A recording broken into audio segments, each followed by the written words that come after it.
Do you want to download Google Maps? Then you are in the right place. Here is how to do so.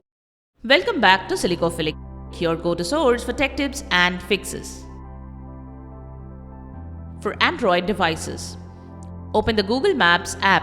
Ensure you are connected to the internet and signed in to Google Maps. Tap on your profile picture in the top right corner. Choose Offline Maps from the menu. Tap on Select your own map. Adjust the rectangle over the area you want to download. Click Download. You can enable auto update in the settings to refresh the maps every 2 weeks. Offline maps are downloaded on your device's internal storage by default, but you can save them on an SD card.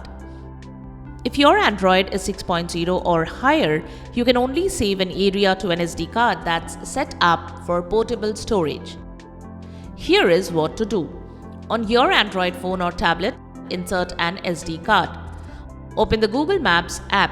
Tap your profile picture and then select Offline Maps. In the top right, tap Settings. Under Storage Preferences, tap Device and then SD card. Then tap on Save. Here are the features available offline. Get directions and show routes. You can still obtain driving directions and view routes on your offline maps. Use navigation. The app will guide you using offline maps, allowing for seamless navigation. Search for locations.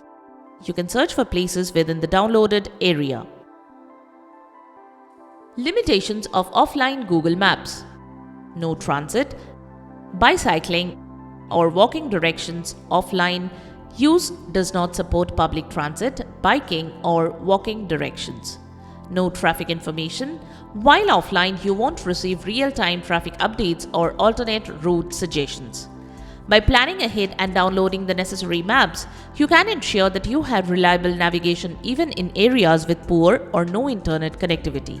By following these steps, you can successfully download offline maps directly to your SD card, freeing up internal storage space on your device. This feature is only available on mobile devices. If you require offline maps, consider using Google Maps on your smartphone or explore alternative mapping software that allows offline downloads for desktop use. And there you have it, the way to download Google Maps. We hope one of the methods has worked for you. If you found this video helpful, don't forget to give it a thumbs up and subscribe to our channel for more tech tips and troubleshooting guides. Leave a comment and help others know about this video. Thanks for watching, and we will see you in the next video.